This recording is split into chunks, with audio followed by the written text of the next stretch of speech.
It is time, ladies and gentlemen, to debunk some nonsense propaganda. So grab a beverage, settle down, and let's take a look. Deep within the corporate offices of a data broker, something is happening behind closed doors. We're planning out some nonsense. We've got targets to meet. Our plans are so disgusting, they'll knock you off your feet. Your privacy is forfeit, and all we know is greed. You cannot escape us with data broken bros. When you browse the internet, when you click on accept a cookie, when you sign up for some or other service in a shop, your data gets sold to data brokers, and data brokers then sell it to other people. You'll be absolutely shocked at how many sites share your personal information. Just try Google your name, city, and state and see what pops up. That is not cool. That crazy ex can see that information too. Luckily, Incogni has you covered. With Incogni's custom removals feature in the Unlimited plan and Family Unlimited plan, you can point to any website where you find your personal information, and one of Incogni's privacy agents will take care of the rest for you. There are thousands of data brokers out there, and for you to go after each one and legally request for your name to be removed would be incredibly time-consuming and costly. But Incogni does it for you. If you don't like the idea of your crazy ex looking up your address and targeted ads and junk mail, go to incogni.com/Winston and use the code Winston to get 60% off. Protect your privacy today. Go to incogni.com/Winston and use the code Winston to take your personal data off the market. And now back to the show. You know, these days, the Chinese government has been pushing propaganda out the wazoo, and they've been getting a lot of these fresh off the boat, naive people to spread propaganda on their behalf, willingly or unwittingly, who knows. Why does China not have homeless people? Yes, Western media, China does not have homeless people. Okay, so why are there no homeless people here in China? Because there's no homeless people here in China. Why does China have homeless people? Yes, Western media, China doesn't have homeless people. Okay, so why are there homeless people here in China? Why does China have homeless people? Because there's no homeless people here in China. But you get these certain videos that just take off, and there's a particular viral video I'd like to talk about because I saw it the other day on X and I thought, come on. So there's this comedian, Danny O. Yang, and he went to Beijing and Shanghai for the first time and made this fresh off the boat video, which recently has resurfaced. And last time I checked, it was at almost 4 million views on X. The thing is, I know he's a comedian, so at first I thought he was joking, but I actually think he was being genuine about what he said. And I can't let this stand. It's nonsense, so let's get into it. I just woke up in Beijing. I know one of your first questions is always, how's the air? It's clear. Is always, how's the air? It's clear. I mean, I'm sorry, but I don't know about you guys. That doesn't look very clear to me. I mean, it's pretty easy. We can actually just look it up right now. I'm going to pull up the Beijing AQI and we can take a look. Okay, so bro made this post on the 14th of March, 2025. Okay, so let's be fair. Let's go take a look at the Beijing AQI right now as it stands. Man, that is not very good. Unhealthy, 153. That's actually really terrible for your health. Let's go and be fair, though. Let's take a look on the day that he made that post, because you can see the historical data. And remember, these are the numbers coming out from the Chinese government. So, you know, you normally can't trust them anyway. But let's just go by these numbers. If we take a look at March 14th, it was an average of 140. That means it was much higher at some point during the day. Just for comparison, let's take a look at Los Angeles. We all know that Los Angeles is like the most polluted city in America. So if we go to Los Angeles right now, we can take a look that it's 33. And okay, let's be completely fair. Let's do the historical data on that one as well. Let's go back to 2025 and let's go, well, you can actually see where the wildfires were. That's interesting. Remember those? Let's go to March 14th. Come on, same day. I mean, an average mean of 14 compared to 140. That's 10 times worse. The air, when he was there on that day, was 10 times worse than in Los Angeles, the most polluted city in America. I don't think that's clear skies or clear air. I think the guy's really taking the piss. Let's move on. The buildings are nice. Yeah, okay. Buildings are nice. Yes, they are. The buildings do look very nice in downtown Beijing and downtown Shanghai. Also, in any of the bigger cities, they do look nice, and that's because it's a government mandate to make sure that they have impressive skylines. Unfortunately, it all goes to hell if you travel about half an hour to an hour out of any city center. In fact, 10 minutes sometimes. You'll see what's actually behind the shiny skyscrapers, and it's not pleasant. I mean, this is easy to prove. Here's the building that you can see out of the window that he's looking at. I filmed this myself. And downstairs from where I filmed this, you can see it's not very far away. This is what it looks like. This is Beijing, the capital. And I mean, this is still nice. I took the high-speed rail here from Shanghai, 4 hours to travel like 2,000 kilometers or something we don't have in America. Dude, the train had like lay-down beds in business class. Yeah, I mean, the high-speed rail is great in China. I'm not going to try and argue that because I'm all about facts here. It's great, but there are a couple of things you have to keep in mind. It's not for the low-income people to use. It's incredibly expensive for Chinese people earning Chinese wages. If you're a foreigner and you're just visiting, it'll be cheap for you because you're bringing your dollars that you earned in a strong economy somewhere else. And that's the biggest difference I can say. Look, the high-speed rails do operate at severe debt in China. There's a lot of problems with them. There have been unfortunate incidents where, we've had big cover-ups when there were big accidents with the high-speed rails. We've had the shiny metro systems flood with everybody drowning to death slowly and painfully and live streaming it, for instance, in the Zhengzhou floods. Awful situation. And the government tried to cover it up so much that they even tried to block off the flowers people were putting down, in remembrance of family members that they'd lost in the floods, because they didn't want people to see how many people had died. They blacked out the carriages as they took them out on trucks so people couldn't see the corpses inside. I mean, China can look nice and fancy, but at the end of the day, it's all about image, and that's why you see that fancy stuff. I mean, he's also talking about staying in a sleeper bed in the train. That's VIP stuff, man. That's top tier. If you go to a place like America or in many other places in the world, the public transport is there usually for, number one, convenience, but also for the low-income bracket of people that can't afford to have a car. But it's the other way around in China. The high-speed rail is for the kind of people that can afford a car. It's for the middle class and up. Lower class people take the slow trains, take the slow buses, and various other forms of transport. So just bear that in mind.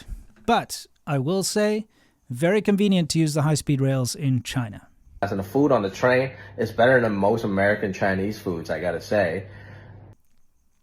The food on the train is better than most American Chinese food. Dude, any Chinese food is better than American Chinese food. It's that simple. I could say the same about any Western food. You try go have a steak in China, it's going to be horrible compared to any steakhouse, even a low-end one, in the States or Australia or anywhere else. That's just the way it goes, man. Like, you're basically trying to make a poor copy or your own reimagining of a cuisine. It's never going to be as good as the real thing. So, I mean, that's kind of silly. And this hotel room, look at this. It's like one of the nicest hotels I've stayed in. And every restaurant here, the interior design is crazy. Here in Shanghai, even more. The architecture, the interior design, and of course the food is incredible. Yeah, I hate to break it to this guy, but the majority of architecture in the fancy cities in China, it's foreign architects that set them up. There have been some pretty successful Chinese architects too, but the majority, the fancy buildings you see, the interior design, those are foreign architects. So you're praising a not Chinese thing, if that makes sense. One thing I must say, though, is the cost for hotels in China is cheap. Very cheap. I mean, once again, you can get a pretty good hotel room for around about $50 there, about $60 a night. You get a really nice one. But of course, this is a nice hotel. He is a successful comedian, and as far as I can see, he's staying in this Kerry Hotel, which is about $210 a night, which may not seem a lot for a jet setter, but in China, that's a lot. You got people that survive on around about $600 to $700 a year in China. You have to understand that when you're earning a Chinese wage, that is a lot of money. It does balance out. You know, if you're earning even a base level McDonald's wage in the USA, you can go to China and stay in a nice hotel. But if you're going to try and earn base level McDonald's wages in China, you cannot afford to go to that same hotel. Does it make sense? I think most people miss this one very important fact. It's kind of like you can enjoy yourself if you're coming in there from a first world or a developed country where you've got a strong currency.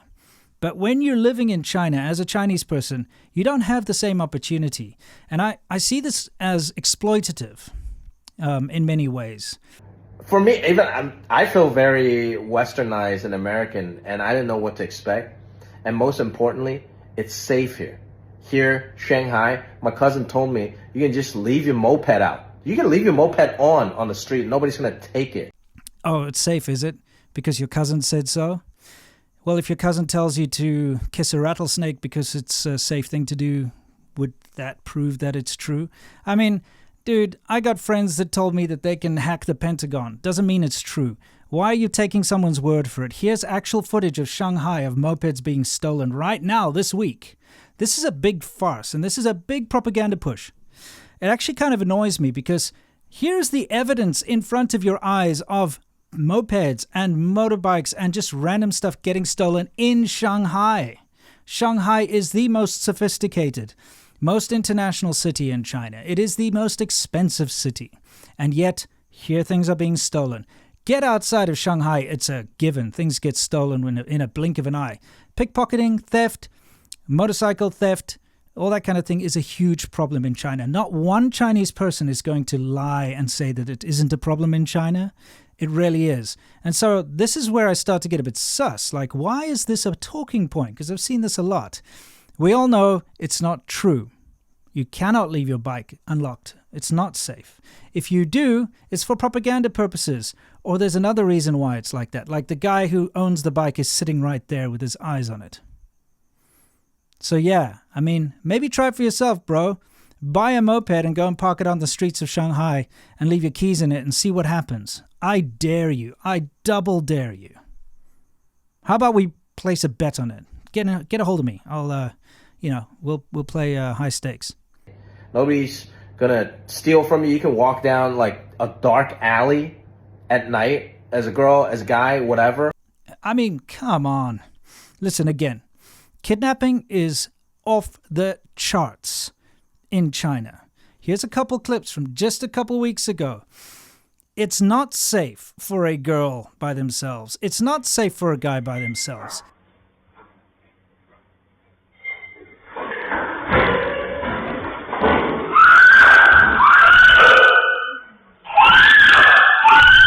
You can walk down like a dark alley at night as a girl, as a guy, whatever.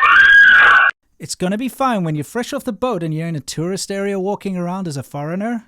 It's safe. It will be safe. I mean, you're going to get scammed. People will target you for scams. I've done a whole bunch of videos. I've even caught the scammers red-handed in Beijing. Okay. Maybe, yeah. Can I see a menu? Let's see the menu first. It's a real thing. But if you're a foreigner walking around, you'll be left alone for the most part. But this idea that it's just safe for a girl to walk down an alley at night is not true. I can leave this gold chain anywhere and it'll be all right. You know what I mean? Okay, you're going to leave your gold chain somewhere and it's not going to get stolen? Dude, I mean, this is just ridiculous.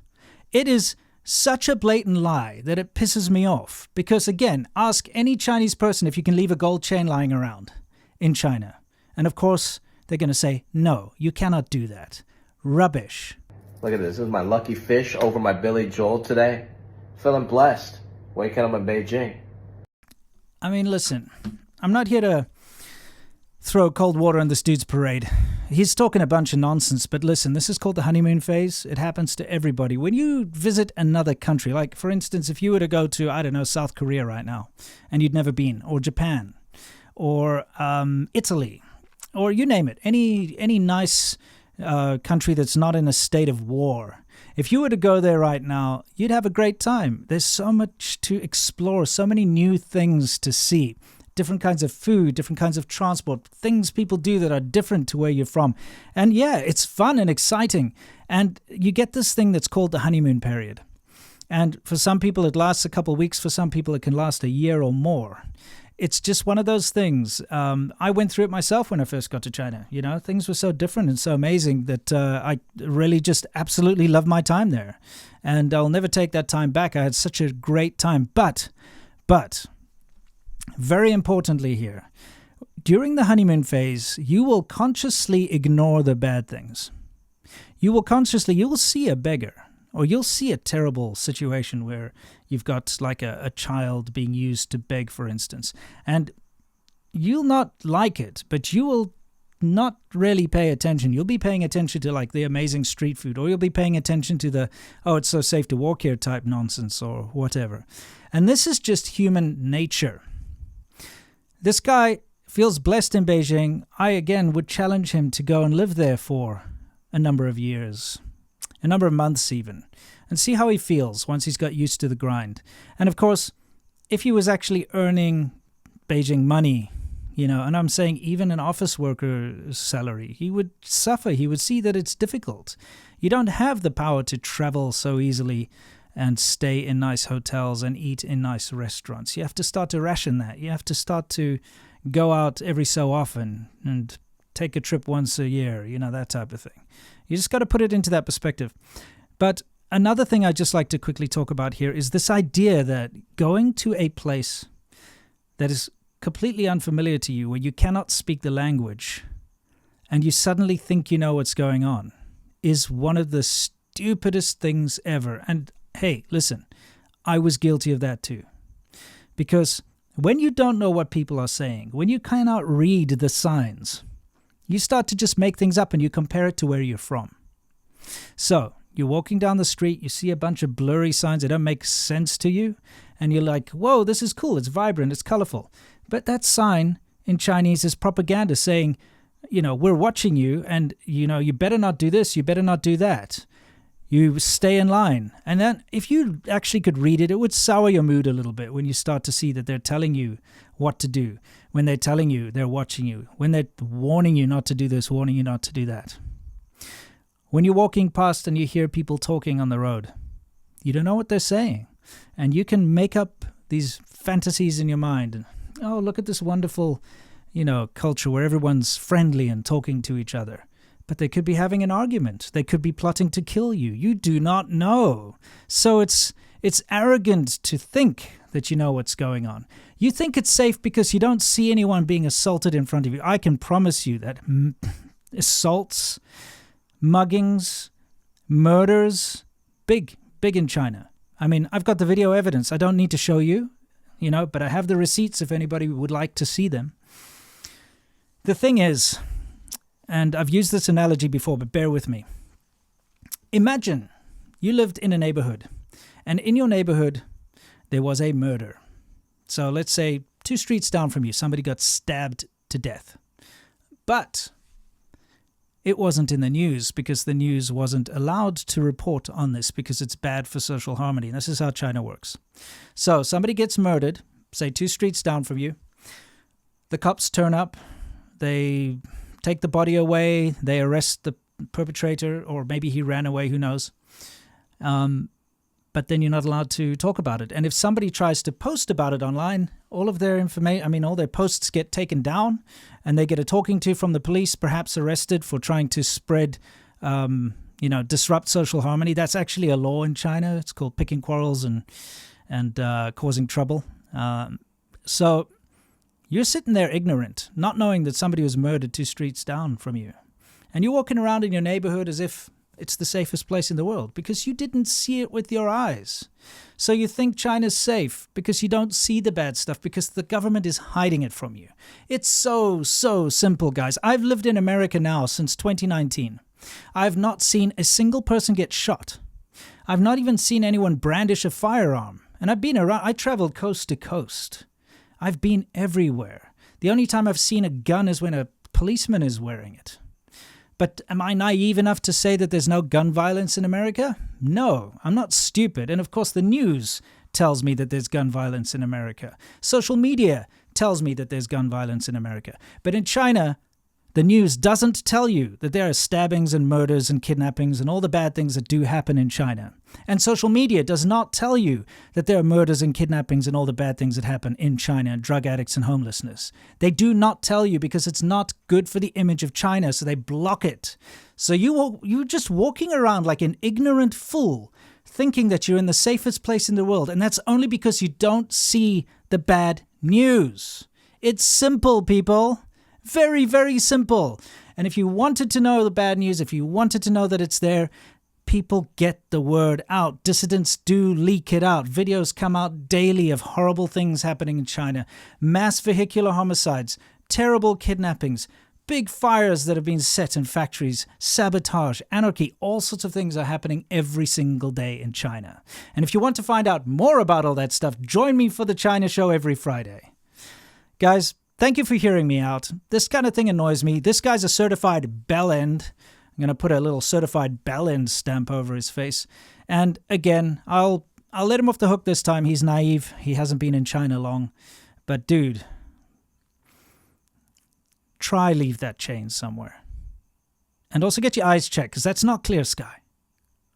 Anyway, guys, until next time, you know the drill. As always, stay awesome.